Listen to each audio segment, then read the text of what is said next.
Happy Friday, everyone. Here's a 2-minute recap of what's going on in the markets right now. So obviously, this week, it's been a historic week for equities as markets sold off after Liberation Day when President Trump announced tariffs that were much higher than what investors were expecting. And as you can see from this chart, we had a drop, the fastest drop in the S&P 500 since March 2020 when COVID lockdowns were happened, coinciding with a steep drop in expectations in growth expectations. That's the gray line about the consensus in Bloomberg right now. Now, looking at chart 2, it actually comes at pretty unfortunate news because the U.S. data flow in the U.S. has been quite good so far.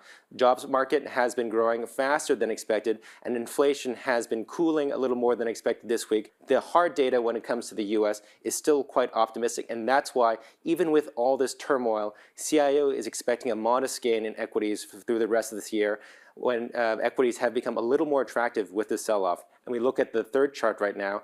Looking ahead, there is still a considerable amount of uncertainty.